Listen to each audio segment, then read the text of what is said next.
গ্রাহকদের অভিযোগ, গত কয়েক বছরে ইন্টারনেটের দাম যে পরিমাণ বেড়েছে, বিপরীতে মেয়াদ কমেছে অনেকটা। এতে গ্রাহক সুবিধার বিপরীতে অর্থ খরচ বেড়েছে।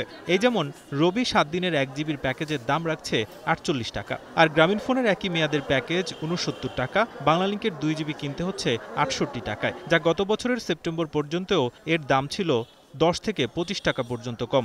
আমি এটাও জানতে চাই, বিশ্বের অন্য কোনো দেশে রোমিং চালু করতে আমার পার্সোনাল ক্রেডিট কার্ডের ফটোকপি আমার গ্রামীণফোনে দেওয়া লেগেছে। ঢাকা শহরে এইরকম একটা প্রাণ কেন্দ্রে ইন্টারনেট সেবা কি পাবো না? কিছুক্ষণ পরের মতো আপনারা দিবেন, যাতে বাংলাদেশের কোনো জনগণের একটি টাকা যাতে না যায়। এমন শত শত অভিযোগ মোবাইল কোম্পানি বিটিসিএল, আইএসপিএবি, আবার কোনোটি খোদ বিটিআরসির বিরুদ্ধেই। মূলত বছরে একবার বিটিআরসি গণশুনানির আয়োজন করে, তাই বুধবার এই আয়োজনে নানা শ্রেণী পেশার মানুষ উপস্থিত হয়ে জানতে চান তাদের অভিযোগের বিষয়ে। বিটিআরসি বলছে, আনলিমিটেড মেয়াদ বাড়ানোর খরচা কমানোর জন্য কাজ করছে প্রতিষ্ঠানটি।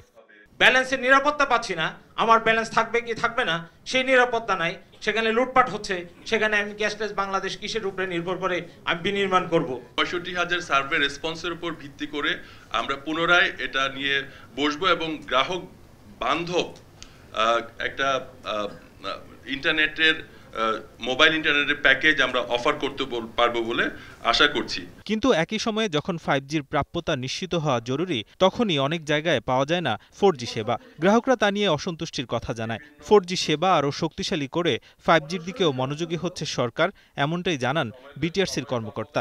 আমাদের কেন রোমিং চালু করতে এত কেন আমাদেরকে ডকুমেন্ট দিতে হবে? আমরা কি চোর নাকি যে আমাদেরকে এত কিছু দেওয়া লাগবে?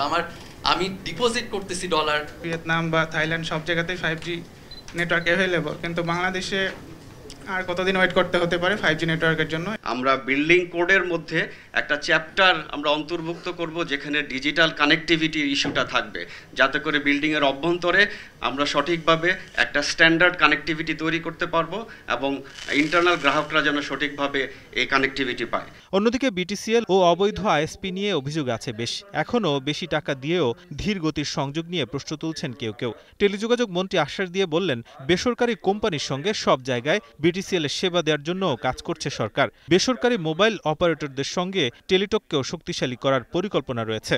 গ্রাহকদের টাকা ব্যালেন্স এটা যাতে কোনো মোবাইল নেটওয়ার্ক অপারেটর কিংবা কোনো প্রাইভেট কোম্পানি তার অজান্তে অব্যবহৃত সেই ব্যান্ডউইথ, তার অপচয়টা, পয়সাটা খরচ না হয়ে যায়। আমাদের একটা অ্যাপ্রোচ নেওয়া দরকার বিটিআরসি থেকে, যে নট মোর দ্যান ওয়ান্স। একজন নাগরিক একটা তথ্য বা উপাত্ত যদি একবার দেয় কোনো সিস্টেমে, তাহলে তাকে দ্বিতীয়বার তৃতীয়বার যাতে না দিতে হয়। বিটিআরসির সবশেষ তথ্য অনুযায়ী দেশে মুঠোফোন গ্রাহক প্রায় ১৯ কোটি ২২ লাখ, আর ইন্টারনেট গ্রাহক প্রায় ১৩ কোটি ৪৭ লাখ। যদিও টেলিযোগাযোগের প্রতিটি শাখায় গ্রাহকদের এখনও অভিযোগ রয়েছে অনেকটা। নাজমুস তাকিব, এখন, ঢাকা। ওয়ালটন ফ্রিজ কিনে অনেকের মতো আপনিও হয়ে যেতে পারেন মিলেনিয়াল। সেরা পণ্যের সেরা অফার।